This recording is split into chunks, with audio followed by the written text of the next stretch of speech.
नमः संस्कृता मित्राणि। तो मित्रों, आज हम बिहार बोर्ड की 9वीं कक्षा के संस्कृत का हम पंचमा पाठा का संपूर्ण प्रश्नोत्तरी करने जा रहे हैं। इससे पूर्व के एपिसोड में मैंने पंचमा पाठा का संपूर्ण हिंदी अनुवाद कर लिया था। आज हम संस्कृतस्य महिमा, इसका जो शीर्षक है पंचमा पाठा का, तो संस्कृतस्य महिमा पाठ का हम संपूर्ण प्रश्नोत्तरी करेंगे। सारा ये इसका सभी क्वेश्चन आंसर को जानेंगे। आप लोग वीडियो के अंत तक बने रहेंगे, ठीक है। तो चलिए बिना विलंब के इस वीडियो को प्रारंभ करते हैं। तो इसमें जो है सबसे पहले हम लोग मौखिका का प्रश्न देखेंगे, इसके बाद लिखित का भी प्रश्न देखेंगे। तो अभ्यास का मौखिका का यहाँ से प्रश्न प्रारंभ होता है, तो सभी को हम लोग बनाते। 1 नंबर प्रश्न में दिया गया एक पदेन उत्तरम वदत, यानी एक पद में उत्तर बताना है जितने भी प्रश्न दिए गए हैं। तो कौन नंबर प्रश्न इसमें देख सकते हैं आप, एक पदेन उत्तरम वदत, एक पद में उत्तर बताना है। कौन नंबर प्रश्न देख सकते हैं, संस्कृतम बिना का नास्ति, यानी संस्कृत के बिना क्या नहीं है।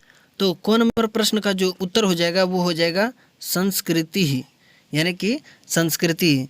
संस्कृतम बिना का नास्ति, या संस्कृतम बिना का नास्ति, या संस्कृत के बिना क्या नहीं है, तो वो संस्कृति। ख नंबर प्रश्न इसमें है कस्य अध्ययनम आवश्यकम, यानी किसका अध्ययन जो है वो आवश्यक है, किसका अध्ययन जो है आवश्यक है। तो इसका जो उत्तर हो जाएगा संस्कृतस्य, यानी संस्कृत का अध्ययन जो है वो आवश्यक है हमारे लिए। नंबर प्रश्न इसमें देख सकते हैं संस्कृते के संति, संस्कृत में क्या है, तो इसका जो उत्तर हो जाएगा आचारः विचारः भावनाश्च, यानी कि आचार विचार और भावना ये सभी जो है ये संस्कृत का संस्कृते के संति, संस्कृत में क्या है, तो वो आचारः विचारः भावनाश्च, ये हो जाएगा इसका सही उत्तर। घ नंबर प्रश्न है संस्कृतम प्रति जनाः किम कथयन्ति, संस्कृत के प्रति जो है लोग क्या कहते हैं, संस्कृत के प्रति लोग क्या कहते हैं। तो इसका जो उत्तर हो जाएगा वो हो जाएगा मृता भाषा, मृता भाषा जो है इसका उत्तर हो जाएगा। इसके बाद अगला प्रश्न है, इसमें अंग नंबर है। अंग नंबर प्रश्न इसमें देख सकते हैं कस्याम भाषायाम वेदाः उपलभ्यन्ते, यानी किस भाषा में जो है वेद उपलब्ध हैं, किस भाषा में वेद उपलब्ध हैं। तो हो जाएगा इसका उत्तर संस्कृत, यानी संस्कृत भाषा में क्या है वेद उपलब्ध है। इसके बाद जो है इसी में अगला प्रश्न है 6 नंबर पाणिनि कस्मिन् शास्त्रे निपुणः, यानी पाणिनि जो है वैयाकरण पाणिनि वो किस भाषा में जो है निपुण है, किस शास्त्र में निपुण है। निपुण माने चालाक, बुद्धिमान, जानकार, तो किस में किस शास्त्र में निपुण है। तो इसका जो उत्तर हो जाएगा व्याकरण, यानी व्याकरण पाणिनि व्याकरणे शास्त्रे निपुणः, यानी कि व्याकरण इसका उत्तर हो जाएगा। तो इस प्रकार पहला प्रश्न का सभी उत्तर हमने देख लिया। अब चलिए इसी का अगला प्रश्न की ओर बढ़ते हैं।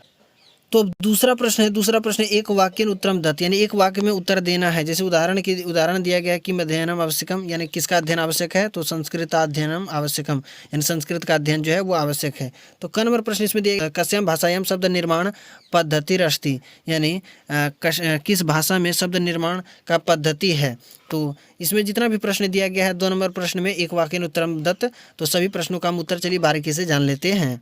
तो आप क नंबर प्रश्न का उत्तर यहाँ से लिखेंगे, क नंबर प्रश्न का उत्तर लिखेंगे संस्कृत भाषायाम शब्द निर्माणम पद्धतिरस्ति, यानी संस्कृत भाषा में शब्द निर्माण की पद्धति है। यानी पूछा गया था किस भाषा में शब्द निर्माण की पद्धति है, तो ये संस्कृत भाषा में जो है संस्कृत भाषायाम शब्द निर्माणम पद्धतिरस्ति, यानी संस्कृत भाषा में शब्द निर्माण की पद्धति है। इसके बाद ख नंबर प्रश्न है। ख नंबर प्रश्न इसमें दिया गया है कस्या भाषायाः व्याकरणम अपूर्वम, किस भाषा में व्याकरण अपूर्व है, किस भाषा में व्याकरण अपूर्व है। तो इसका ख नंबर प्रश्न का जो उत्तर हो जाएगा संस्कृत भाषायाः व्याकरणम अपूर्वम, यानी संस्कृत भाषा में व्याकरण जो है ये अपूर्व है। तो यानी ख नंबर प्रश्न का उत्तर आप यहाँ से लिख लेंगे। ये क नंबर प्रश्न का उत्तर हो गया, ये ख नंबर प्रश्न का उत्तर हो गया। इसके बाद ग नंबर प्रश्न इसमें देख सकते हैं संगीत रत्नाकर कस्मिन् शास्त्रे ग्रंथ, यानी संगीत रत्नाकर किस शास्त्र में किस ग्रंथ शास्त्र में है। ग नंबर प्रश्न का उत्तर हो जाएगा। तो आप ग नंबर प्रश्न का उत्तर यहाँ से लिखेंगे, ग नंबर प्रश्न का उत्तर लिखेंगे संगीत रत्नाकर संगीत शास्त्रीय ग्रंथ, यानी संगीत रत्नाकर संगीत शास्त्र ग्रंथ में है, ठीक है। तो ये हो जाएगा ग नंबर प्रश्न का उत्तर। इसके बाद घ नंबर है धातवः कतिधा सन्ति, यानी धातु कितने प्रकार के हैं। तो इसका घ नंबर प्रश्न का उत्तर आप लिखेंगे धातुः त्रिधा सन्ति, यानी धातु 3 प्रकार के हैं। तो ये हो गया घ नंबर प्रश्न का उत्तर। इसके बाद इसी में अंग नंबर प्रश्न है आर्यभट्टः कस्य शास्त्रस्य ग्रंथकारः, यानी विसर्ग यहाँ पे होगा, यानी आर्यभट्टः कस्य शास्त्रस्य ग्रंथकारः, आर्यभट्ट जो है किस शास्त्र के ग्रंथकार हैं। तो आप अंग नंबर प्रश्न का उत्तर यहाँ से लिखेंगे। अंग नंबर प्रश्न का उत्तर हो जाएगा आर्यभट्टः भूगोल खगोल शास्त्रस्य ग्रंथकारः, यहाँ विसर्ग दे देंगे। आर्यभट्टः भूगोल खगोल शास्त्रस्य ग्रंथकार है। आर्यभट्ट जो है भूगोल और खगोल शास्त्र के ग्रंथकार हैं, निर्माता हैं। तो इस प्रकार यहाँ से क नंबर प्रश्न से लेकर अंक नंबर प्रश्न का सभी का उत्तर यहाँ से आप देख सकते हैं, ये सभी का उत्तर हो गया। तो इस प्रकार मैंने यहाँ पे दूसरा प्रश्न करवा दिया, सब मौखिक का हो गया। अब चलिए लिखित की ओर बढ़ते हैं। जैसा कि आप देख सकते हैं अभ्यास का लिखित का यहाँ से प्रश्न प्रारंभ हो जाता है। अभ्यास का लिखित का प्रश्न यहाँ से प्रारंभ हो जाता है। तो 1 नंबर प्रश्न है संधि विच्छेदम कुरुते, यानी संधि विच्छेद करना है। वार्तालाप है, नेयम है, एतदर्थम है, अत्रैव है, विषय अस्मिन् है। तो सभी का हमें क्या करना है, संधि विच्छेद करना है। तो चलिए हम सभी का संधि विच्छेद आसानी तरीके से आप लोगों को बता देते हैं। तो आप 1 नंबर पहला प्रश्न का उत्तर यहाँ से लिखेंगे वार्तालाप, वार्तालापा का संधि विच्छेद करेंगे हम। वार्तालापा का वार्ता धन अलापा हो जाएगा। नेयम का करेंगे संधि विच्छेद तो हो जाएगा न धन इयम हो जाएगा। एतद अर्थम का करेंगे एतत धन अर्थम हो जाएगा। त में हलंत है, यहाँ पे देख सकते हैं, म में हलंत है। अत्रैव, अत्रैव का करेंगे अत्र धन ईब हो जाएगा। या अत्रैव का संधि विच्छेद। विषये अस्मिन् का हो जाएगा विषये धन अस्मिन्, न में हलंत है। तो ये सभी हो जाएगा। 1 नंबर प्रश्न का सही संधि विच्छेद हो गया। तो यहाँ से आप लिख सकते हैं, वीडियो रोक कर लिख लिया अथवा स्क्रीनशॉट ले सकते हैं। चलिए दूसरे प्रश्न की ओर बढ़ते हैं। अब आगे है दूसरा प्रश्न है अधोलिखित वाक्येषु रेखांकित पदानि आधृत्य प्रश्नान रचयत, यानी अधोलिखित रेखांकित यानी निम्नलिखित वाक्यों के रेखांकित पद के आधार पर जो है प्रश्न का निर्माण करना है। जैसे क नंबर दिया गया संस्कृतम बिना न संस्कृति, यानी संस्कृत के बिना संस्कृति नहीं है। तो यहाँ पे संस्कृतम की जगह कोई ऐसा शब्द लाना है इसके जगह पर, संस्कृतम के शब्द जगह पर, कि प्रश्न का निर्माण बन जाए। जैसे संस्कृतम बिना न संस्कृति, यानी संस्कृत के बिना संस्कृति नहीं है। तो यानी किसके बिना संस्कृति नहीं है, ठीक है, किसके बिना नहीं संस्कृति नहीं हो सकती। तो यहाँ किसके यहाँ लाना है संस्कृत के जगह पे, तो उसको हम संस्कृत में ही बनाना होगा। तो चलिए हम सभी का हम प्रश्न निर्माण करके बता देते हैं आप लोगों को कैसे बनाना है। तो चलिए दूसरा प्रश्न का हम बता देते हैं। तो क नंबर प्रश्न जो दिया गया था उसका उत्तर यहाँ से आप लिखेंगे। उसका उत्तर हो जाएगा यहाँ से क नंबर का काम बिना न संस्कृति ही, यानी किसके बिना संस्कृति नहीं होती। तो ये हो जाएगा इसका प्रश्न निर्माण। इसके बाद ख नंबर इसमें है संस्कृति एव आचार्यतः, संस्कृत में ही आचार्य आदि हैं। तो यानी ख नंबर में यहाँ बनाएंगे प्रश्न निर्माण इस प्रकार, कश्याम एव आचार्यतः, यानी संस्कृति के जगह पे आप कश्याम कर देंगे, ये हो जाएगा। इसके बाद ग नंबर है भारतीय भाषा अस्याः ऋणम धारयन्ति, भारतीय भाषा जो है इसके कर्जदार हैं, ऋण को धारते हैं। ग नंबर है इसमें, ग नंबर का उत्तर आप यहाँ से बनाएंगे, यानी प्रश्न निर्माण ऐसे करेंगे, भारतीय भाषा अस्या किम धारयन्ति, ऋणम धारयन्ति यानी किम धारयन्ति, यानी क्या धारण करते हैं, भारतीय भाषा इसके क्या धारण करते हैं, ये इस प्रकार प्रश्न निर्माण बनेगा। तो ये क नंबर लिख लेंगे, ख नंबर और ग नंबर ये हो गया। इसके बाद घ नंबर इसमें देख सकते हैं 10 उपनिषदः सन्ति, यानी 10 उपनिषद हैं। तो इसका प्रश्न निर्माण किस प्रकार करेंगे, तो 10 उपनिषद हैं, तो यानी बोलेंगे कितने उपनिषद हैं, ठीक है। तो घ नंबर का उत्तर आप इस प्रकार बनाएंगे, घ नंबर का प्रश्न निर्माण इस प्रकार करेंगे, कति उपनिषदः सन्ति, यानी 10 की जगह पे कति उपनिषदः सन्ति हो जाएगा। इसके बाद अंग नंबर है पाणिनि वैयाकरण अस्ति, पाणिनि वैयाकरण अस्ति, यानी पाणिनि वैयाकरण है। तो इसका प्रश्न निर्माण किस प्रकार करेंगे, पाणिनि कौन है, ठीक है। तो अंग नंबर का इस प्रकार प्रश्न निर्माण करेंगे, पाणिनि कः अस्ति, ये हो जाएगा।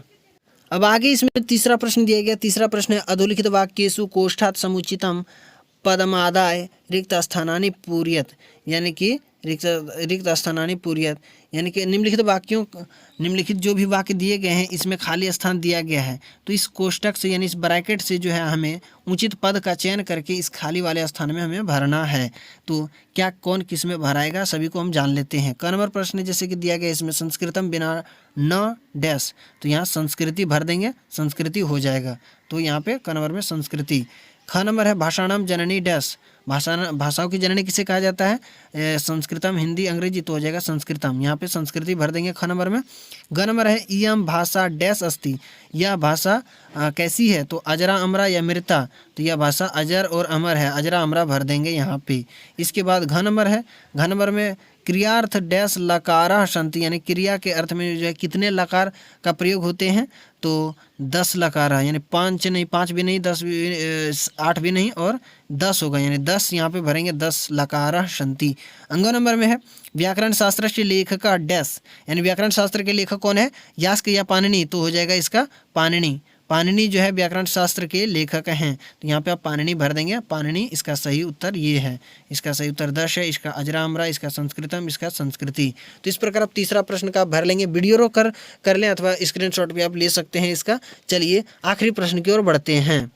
इस पाठ का जो अब आखिरी प्रश्न है, संस्कृत भाषायाम अनुवादम कुरुत, यानी संस्कृत भाषा में अनुवाद करना है। जैसे कि देख सकते हैं क्या क्या दिया गया, विद्या के बिना विद्या के विनय के बिना विद्या व्यर्थ है, इसका बनाना है। इसके बाद है ज्ञान के बिना सुख नहीं, इसका भी संस्कृत में अनुवाद करना है।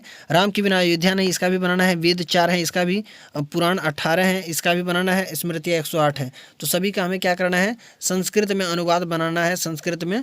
तो चलिए हम सभी का संस्कृत अनुवाद बना के बता देते हैं। का नंबर दिया गया है, विनय के बिना विद्या व्यर्थ है। इसका हम संस्कृत अनुवाद क्या बनाएंगे, विनयम बिना विद्या व्यर्थ अस्ति, यानी विनय के बिना विद्या व्यर्थ है। विनयम बिना विद्या व्यर्थ, ये क नंबर जो भी पहला जो दिया गया था, विनय के बिना विद्या व्यर्थ है, तो ये बनाएंगे आप, विनयम बिना विद्या व्यर्थ अस्ति। इसके बाद ख नंबर देख लेते हैं। अगला है इसमें, ज्ञान के बिना सुख नहीं, ज्ञान के बिना सुख नहीं। तो इसका सही संस्कृत अनुवाद क्या होगा, ज्ञानम बिना सुखम नास्ति, यानी ज्ञान के बिना सुख नहीं, ज्ञान के बिना सुख नहीं, ज्ञानम बिना सुखम नास्ति, सुखम नास्ति, यानी 9 जोड़ अस्ति है यहाँ पे, तो ज्ञानम बिना सुखम नास्ति, तो ये बना लेंगे। इसके बाद अगला है इसमें, राम के बिना अयोध्या नहीं। अगला है राम के बिना अयोध्या नहीं, इसका हम संस्कृत अनुवाद जान लेते हैं। तो ग नंबर का जो है इसका बन जाएगा, रामम बिना अयोध्या नास्ति, यानी राम के बिना अयोध्या नहीं, रामम बिना अयोध्या नास्ति, ये ग नंबर हो गया। इसके बाद आगे देख लेते हैं, वेद 4 हैं, वेद 4 हैं, इसका भी संस्कृत अनुवाद बना लेते हैं। इसका हो जाएगा, वेदाः चत्वारः सन्ति, यानी वेद 4 है, वेदाः चत्वारः सन्ति, वेद 4 हैं। पुराण 18 हैं, पुराण 18 हैं। पुराणः अष्टादशः सन्ति, पुराणः अष्टादशः सन्ति, पुराण 18 हैं। इसके बाद आगे देख लेते हैं, स्मृतियाँ 108 है, स्मृतियाँ 108 है, ये आखिरी अनुवाद है। स्मृत्यः अष्टाधिकशतं सन्ति, यानी कि स्मृतियाँ 108 है, स्मृत्यः अष्टाधिकशतं सन्ति, यानी स्मृतियाँ 108 है। तो इस प्रकार जो है यहाँ पे पंचमा पाठा का संपूर्ण प्रश्नोत्तरी हमने कर लिया, और आशा करते हैं कि ये वीडियो आपको बहुत ही अच्छी लगी होगी, और अच्छी लगी तो आप इस वीडियो को लाइक कर देंगे, और चैनल पे नए हैं तो सब्सक्राइब जरूर कर लेंगे। और भी हम संस्कृत का वीडियो लाते रहेंगे, और इससे भी बेहतर वीडियो लाने का प्रयास करेंगे। जितना भी वीडियो हम लाते हैं सब संस्कृत का वीडियो लाते हैं। आप लोगों को संस्कृत हम निःशुल्क सिखा रहे हैं, इसमें कोई शुल्क नहीं लगता है। आप प्लीज़ हमारे इस चैनल को सब्सक्राइब जरूर कर लेंगे, और लाइक तो ज़रूर करेंगे ही। और कहीं भी कोई भी समस्या हो, आप हमें बेहिचक कमेंट बॉक्स के माध्यम से पूछ सकते हैं कि अगला किस टॉपिक पे वीडियो चाहिए, हम उस पर भी बनाएंगे। व्याकरण का चाहिए, किस टॉपिक पे चाहिए, आप हमें बता देंगे, हम उस पर वीडियो ज़रूर लाएंगे। तो इस वीडियो में इतना ही, मिलते हैं इसके अगले वीडियो में। तब तक के लिए नमः संस्कृत, धन्यवाद।